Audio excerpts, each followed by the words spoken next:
सम्राट अकबर का दरबार जहां बुद्धि की ज्वालाएं दिन रात प्रचलित रहती थी।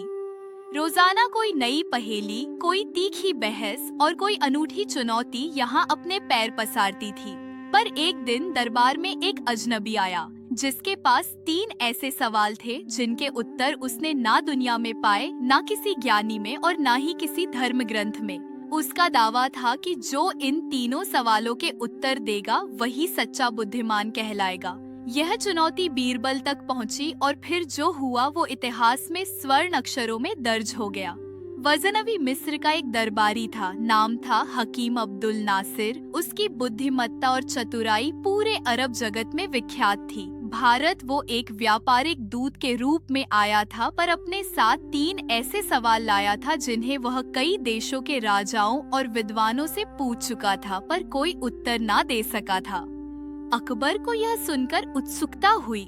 उन्होंने अब्दुल नासिर को अपने दरबार में बुलवाया। क्या तुम सच में ऐसे 3 सवाल लाए हो जिनका उत्तर आज तक किसी ने नहीं दिया? हाँ महाराज, और मैं चाहता हूं कि भारत का सबसे चतुर व्यक्ति बीरबल मेरा उत्तर दें। अगर बीरबल सफल हुआ तो मैं अपने घुटनों पर झुककर उसे सलाम करूंगा, लेकिन अगर बीरबल असफल हुआ तो भारत की प्रतिष्ठा को एक धक्का लगेगा और भारत को मिस्र के सामने झुकना पड़ेगा। बीरबल को बुलाया जाए। बीरबल दरबार में आए। उन्होंने अब्दुल नासिर को देखा। चालाक आंखें, घमंड से तनी गर्दन और होठों पर एक तीखी मुस्कान। अब्दुल नासिर ने एक चिट्ठी निकाली और अब्दुल नासिर जोर जोर से सवालों को पढ़ना शुरू किया। मेरा पहला सवाल यह, जहां बनाना वह कौन सी चीज है जो दिखाई नहीं देती पर हर जगह है? दूसरा सवाल, ऐसा क्या है जो सब जानते हैं कि गलत है फिर भी सब करते हैं? तीसरा सवाल, अगर सत्य को शब्दों में बांध दिया जाए तो वह क्या कहलाता है? क्या तुम इनका उत्तर दे सकते हो बीरबल? यह हमारे मुल्क की इज्जत का सवाल है। महाराज, उत्तर दूंगा पर एक शर्त पर। क्या शर्त है बीरबल?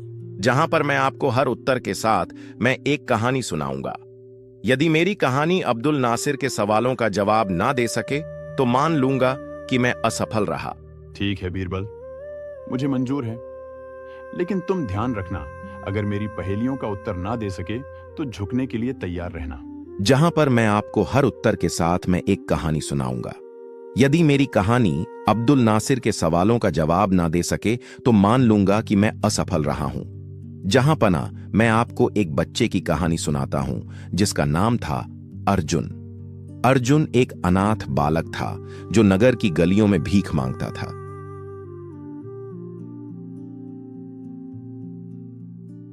एक दिन उसे भूख के मारे चक्कर आ गए और वह एक मंदिर के पास गिर पड़ा। एक साधु आया और उसे उठाया। उसने अर्जुन से कहा, तू क्यों रोता है? भगवान हर जगह है। अर्जुन ने मासूमियत से पूछा, तू क्या भगवान रोटी बनाकर मुझे देंगे? साधु मुस्कुराया और उसे अपने आश्रम ले गया। उसे खाना दिया, पढ़ाया और बड़ा किया। अर्जुन ने एक दिन साधु से पूछा कि आप ही भगवान हैं? साधु हंसा, नहीं, भगवान तो हर जगह है। मेरी दया में, तेरी भूख में, उस मंदिर की घंटी में और तेरी मुस्कान में। तो जहां पना पहला उत्तर है ईश्वर, क्योंकि वे दिखाई नहीं देता पर हर जगह है, भावना में, हवा में, सत्य में। क्यों अब्दुल नासिर जी, मेरा उत्तर सही है ना? अब जहां पर ना दूसरा सवाल था कि ऐसा क्या है जो सब जानते हैं कि गलत है फिर भी सब करते हैं। अब सुनो, एक व्यापारी की कहानी। नाम था हरिदास। हरिदास ईमानदार था, लेकिन एक दिन उसे व्यापार में घाटा हो गया।